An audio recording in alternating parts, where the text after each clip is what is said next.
మరోవైపు outsourcing contract ఉద్యోగస్తులకు ప్రభుత్వ పథకాలు వర్తింప చేస్తానని హామీ ఇచ్చాడు. అసలు ఆ ఇచ్చే పథకాలే అరకొర. సూపర్ 6లు సూపర్ 7లు గాలికి ఎగిరిపోయినాయి. మా పథకాలన్నీ రద్దయిపోయినాయి. ఆ ఇచ్చేటి అరకొర. వాటిలో కూడా వీళ్ళకి అవుట్సోర్సింగ్ వాళ్ళకి ఇవ్వడానికి కాంట్రాక్ట్ అవుట్సోర్సింగ్ వాళ్ళకి ఇవ్వడానికి ఈయనకు మనసు రావడంలా. అధికారంలోకి రాగానే వాలంటీర్లకు ఇచ్చే జీతం 5,000 కాదు 10,000కి పెంచుతానన్నాడు. ఎన్నికలప్పుడు వాళ్ళని ఆశ పెట్టినాడు, వాళ్ళను వాడుకున్నాడు, ఉపయోగించుకున్నాడు, కుట్రబడినాడు. ఎన్నికలు అయిపోయిన తర్వాత రోడ్డు మీద పడేసినాడు. 5,000 10,000 పెంచడం కదా దేవుడు ఎరుగు. ఉన్న ఉద్యోగాలన్నీ పీకేసినాడు. 2,66,000 మందిని రోడ్డును పడేసినాడు.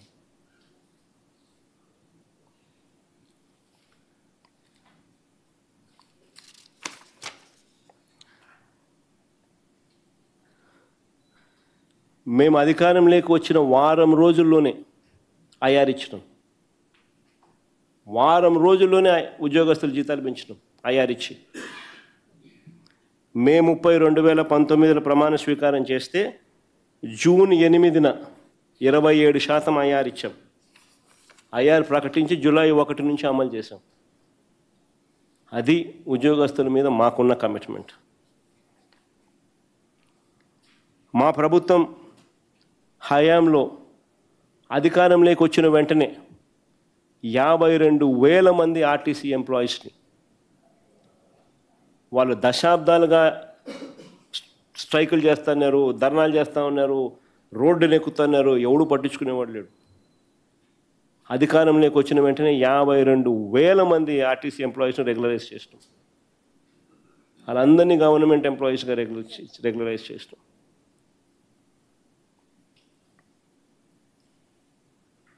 కాంట్రాక్ట్ ఉద్యోగస్తులను రెగ్యులరైజ్ చేయడం మొదలెట్టాం. 10,117 మందిని గుర్తించినాం. వీళ్ళు రెగ్యులరైజ్ కాదగ్గ ప్లాట్ఫామ్ మీద ఉన్నారు అని చెప్పి. ఇందులో 3,400 మందిని రెగ్యులరైజ్ చేసేసినాం. ఆర్డర్లు ఇచ్చేసినాం, రెగ్యులరైజ్ చేసినాం.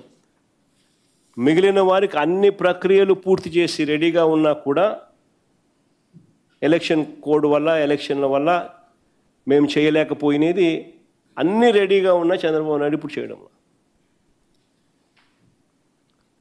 కాంట్రాక్ట్ ఉద్యోగులకు జీతాలు టైం స్కేల్ ఇచ్చి, కాంట్రాక్ట్ ఉద్యోగస్తులకు జీతాలు టైం స్కేల్ ఇచ్చి జీతాలు పెంచడమే కాక వారికి ప్రతి నెల 1వ తారీఖునే జీతాలు ఇస్తూ ఏకంగా ప్రభుత్వం సర్క్యులర్ జారీ చేసింది. ఇంతవరకు ప్రభుత్వం ఎప్పుడూ కూడా సర్క్యులర్ జారీ చేసి మెడ మీద కత్తి పెట్టుకునే కార్యక్రమం ఎప్పుడు జరగల. కానీ మా హయాంలో కాంట్రాక్ట్ ఉద్యోగస్తులకు జీతాలు పెంచడమే కాదు, టైం స్కేల్ ఇవ్వడమే కాదు, జీతాలు పెంచడమే కాదు, ప్రతి నెల 1వ తారీఖునే వాళ్ళకి జీతాలు ఇస్తూ ప్రభుత్వమే అధికారికంగా సర్క్యులర్ కూడా జారీ చేస్తుంది. అవుట్సోర్సింగ్ ఉద్యోగస్తులు వాళ్ళ కష్టాన్ని దోచుకునే అరాచక విధానాలకు స్వస్తి పలికి దళారీ వ్యవస్థను తీసేసి వారి బ్రతుకులు మార్చాలి అనే ఉద్దేశంతో వాళ్ళ కోసం యాప్కాస్ అని అవుట్సోర్సింగ్ కార్పొరేషన్ క్రియేట్ చేసి 1,00,000 మంది అవుట్సోర్సింగ్ ఎంప్లాయీస్కి నెల 1వ తారీఖునే వాళ్ళకు జీతాలు వచ్చేట్టుగా దళారీ వ్యవస్థను తీసి మేలు చేశాం. ఈరోజు మళ్ళీ యాప్కాస్ను నీరు గారుస్తున్నారు.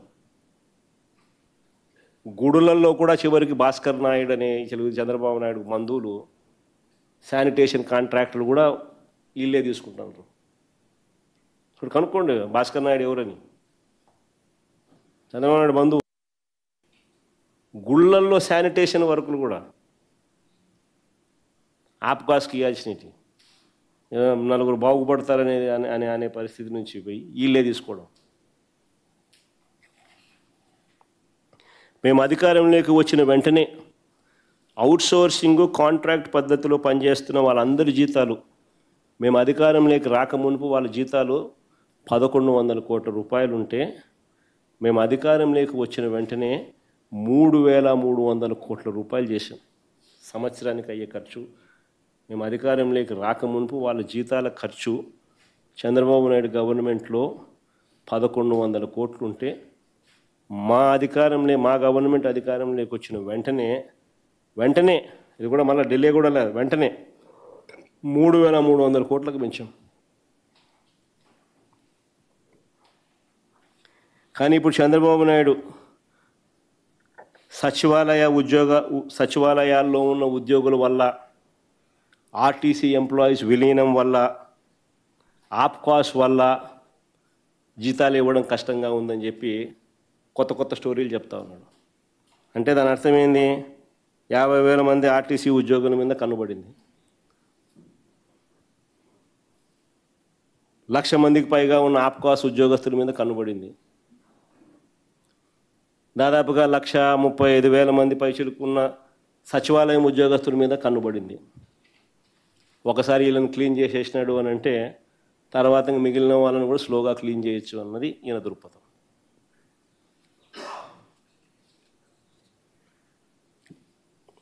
ఉద్యోగస్తులకు అలాగూ ఏమీ చేయడం లేదు. పోనీ ప్రజలకు ఏమన్నా చేస్తున్నాడా అని అంటే